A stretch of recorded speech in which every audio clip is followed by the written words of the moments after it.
We're going to dig in because that August 3rd MLB trade deadline is getting closer by the second. And we talked about those teams that are above 500 on the road. Only a pair in the American League, and the Boston Red Sox, they're one of them. And there could be some trade targets right off the Charles River. We'll get to that in just a second. But before we dig in, Elise, I need to know, what are some of the Cubs' biggest needs at this current moment? What do you got? So it's going to be pitching. Sure. Pitching. And? Pitching. I got you. Yeah, that's my focus. You could use a bat too, yeah. However, I'm just not going there. Where are they slotting in? That's the catch. Yeah, look, with all of the injuries, needing depth, and when you look at the postseason, I am someone who always, this is even going back to last season at the trade deadline, I was kind of saying similar stuff, that I just think that, you can use arms. And I do think with their depth being tested, that this is one of those times where it's the same conversation. So while it was different last year and why maybe we were saying it, I also feel there's still some of that conversation, and then now added to it because of all the IL stuff. I think both of us want pitching, but what do they always say? In the postseason, how do you win? With hitting. Hitting home runs, right? I think, hitting home runs will win holds games. Down better hitting, doesn't it?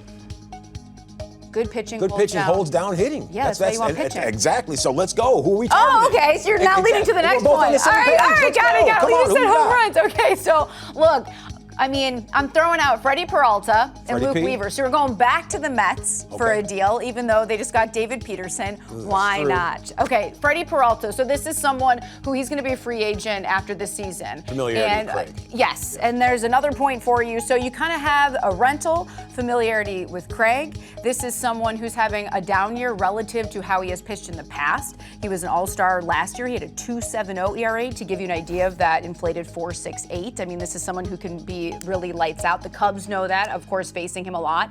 And I wonder if that ERA you could see go down when he does go to a contending team. Sometimes, you're going to the ballpark, and the Mets, we know, and we've seen it firsthand, they're going through their struggles. And so if he were to switch teams, I do think there would be a little bit of a switch that could flip there, because knowing that, you're probably going to a team that's going to be contending. Freddy Peralta, is that your final answer? Would you like to phone a friend?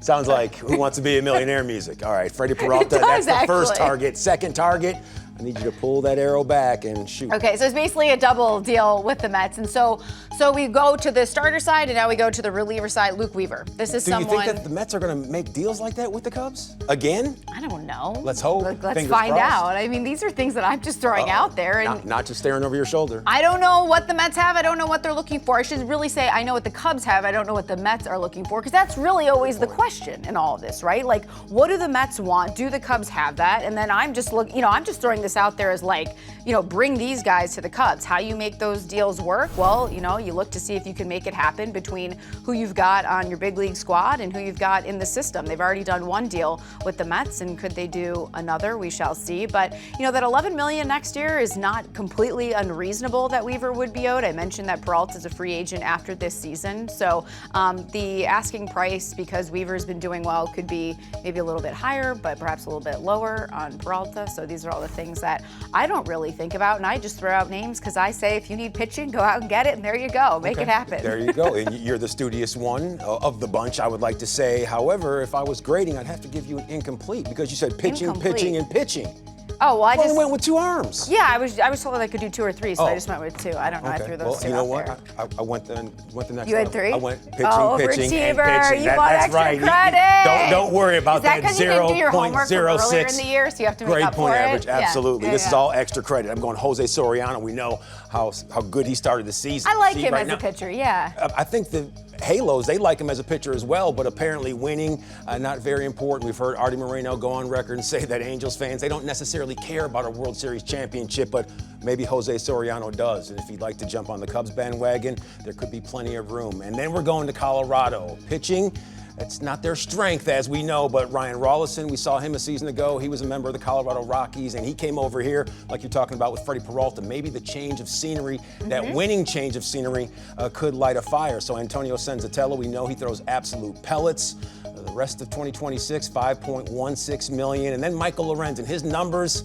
not great. But this is a dude that has a no-hitter under his belt, and when he's out there, it just depends on the defense behind him. The Rockies defense, not great.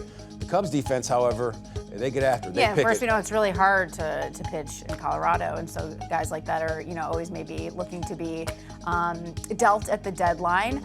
I want like more top of the line guys if the Cubs can afford it, and I say that because this is, their farm system used to be stronger, so do they still have pieces to go out and get those guys like that I threw out there? That's really the biggest question. Currency. I feel like, yeah, so we'll see, but I mean, honestly, just when I think like great pitching, yep, all the arms. So we'll see what they can get in the end. But pitching, and more pitching. Yeah. And if maybe a bat can slide in, I don't think anyone's going to say no to that. look, I'm kind of like stubborn with this the past couple of years. I think this offense is good enough. Like, I don't know if one bat is really going to put it over the edge for me, and if I'm thinking like this team is now going to be more of a contending team because of adding a certain bat. I think that you want to add the arms to make this a scary team. Yeah, and positionally, it's going to be hard for someone to slot in and to actually Yeah, get where are you those gonna put at-bats 'em? like we saw even a season ago with Willie Castro.